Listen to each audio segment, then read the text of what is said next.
Well, an Aussie politician is announcing a comeback. Craig Kelly has been in politics since 2010.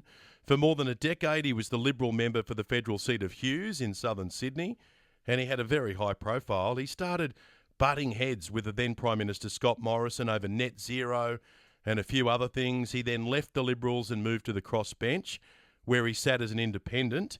He was then courted by Clive Palmer, who appointed him leader of the United Australia Party.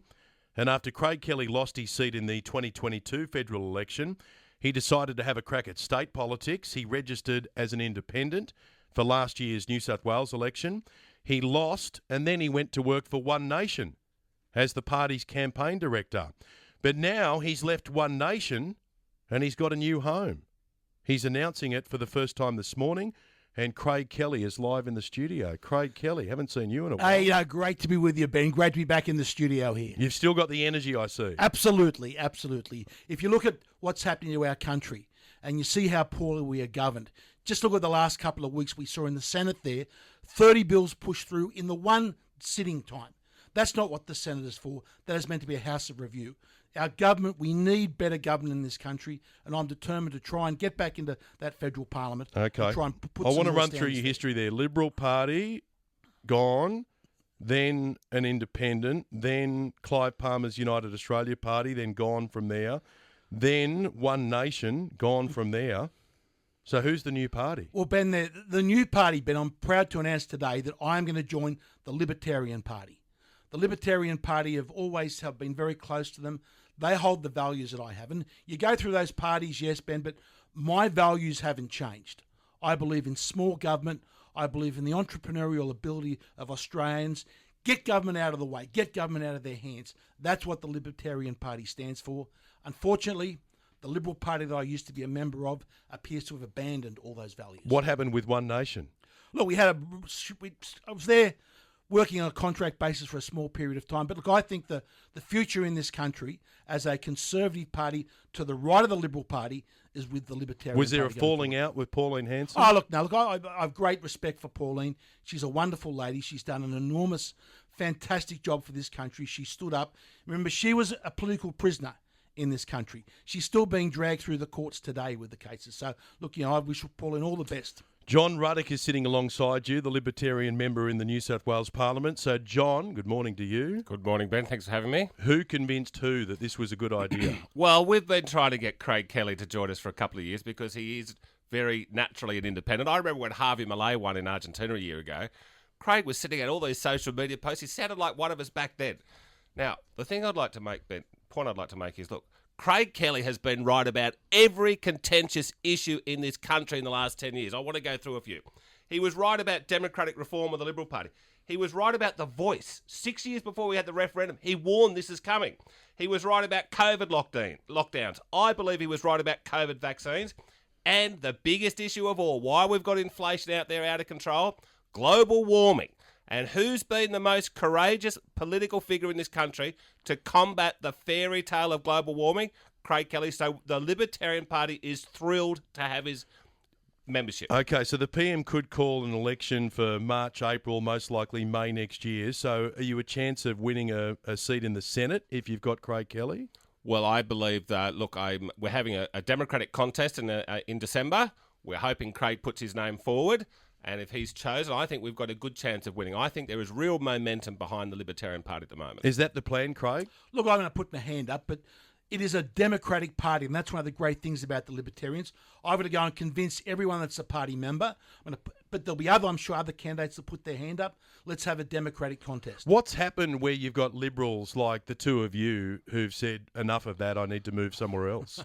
How long you got, Ben? How long you got? Look, I think there's a few issues. Firstly, we saw last week when we saw the Liberal Party hold hands with Labor on that age verification bill, rushing it through the Senate like in one day, having 24 hours for people to make submissions. That's not the Liberal Party way. But parents overwhelmingly wanted that change. Well, it's not up for another 12 months. We still don't know how it's going to happen. Even if you believe that this should happen, why is it being rushed through? Why not explain to us exactly how you're going to work these things out? They're handing enormous power to the e-safety commissioner, and are you going to have to put your digital ID, your biometric digital ID, to log on to your account, or your account will be cancelled?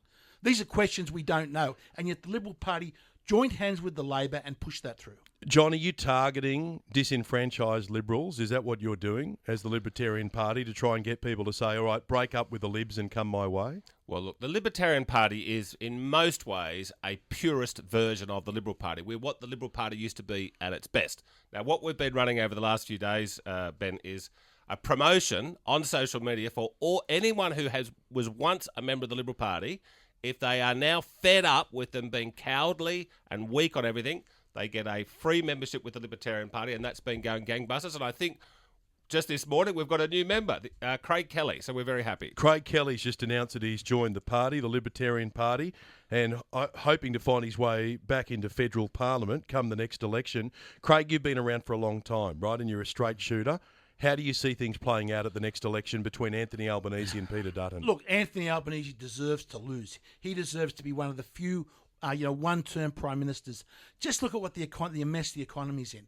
But GDP per capita is falling. It's fallen 6 quarters in a row. We are going backwards in this nation. But the number of seats that Peter Dutton has to win will be very tight. But this is why it's important. I hope people consider the Libertarian Party. It's important that we get as many, not just hopefully myself, but other Libertarian members in the other states into that Senate. So if we do have a Liberal government, we can hold them to account and hold them to their principles. You know, there'll be people listening saying, how can I believe what Craig Kelly's saying here? He was a Lib, he was United Australia, he was One Nation. Now all of a sudden he's found a new dancing partner. Well, look, as I said, Ben, my values haven't changed. It is the values of the Liberal Party that have changed. As we said, to think the Liberal Party is going down this road of net zero. Now, we've got the most magnificent black coal seam running up our eastern seaboard here in New South Wales, and we've got Chris Bowen saying you can't use it, but it's okay to ship to China, and the Liberal parties are going, oh yeah, we'll go along with that. Is that when the fracture happened, really, between you and Scott Morrison? Was that the main issue that brought that along? There was that. There was a lot of the COVID issues that he again wanted doing things that I think were not Liberal Party policy. Lockdowns weren't Liberal Party policy. Vaccine mandates certainly weren't Liberal Party policy. The violation of the doctor-patient relationship is certainly not Liberal Party policy. They're all things that I tried to argue my best for within the party, but unfortunately the party decided to go another way. John Ruddock, do you keep your candidates in line when you sign up someone like Craig Kelly? Do you sign them up to a list of guidelines to say this is what we believe and this is what you're allowed to say, or are they allowed off the leash? Well, look, we are an ideological party. We believe in the philosophy of much smaller government. Now, what we say to people is, look, if you agree with 80% of us, you should be a member. So, of course, we accept there will be some differences, always around the margins, but we know Craig well. Me and Ross Cameron, who's the president of our party, we've known him for 15 years. We know that he's naturally one of us. But on this thing about him being a member of a few other parties, Ben, you know that the person who served the most time in the federal parliament was Billy Hughes. He was there for 51 years. And at the end, on his 90th birthday, Robert Menzies gave a speech for him. He said, look, this guy's been a member of every party in his 50 years in parliament. He said, no, I've never been a member of the Country Party. And Craig has never, and he said, I've got to draw the line somewhere. Craig has been a member of one or two parties, but he's never been a member of the Labor Party. All right, we'll see what happens next year. When's your tip on the election? What month is it going to happen, Look, I think Craig? there's a big chance it could be the 1st of March next year. Early. That's a big possibility. Could call the election on Australia Day for the 1st of March. Rushing through that legislation in the last day of Parliament, that's a big indicator. They also may try and delay it. Hopefully there's a cut in interest rates from the Reserve Bank. But look, we need to be ready for an election on the 1st of March. And if it goes a bit longer, the Libertarian Party will be ready to fight it. Well, we do appreciate you making the announcement with us on 2GB Breakfast this morning. Thank you to Craig Kelly and John Ruddock, and we'll see you soon. Thanks, Ben. Thanks very much. Thanks, Ben.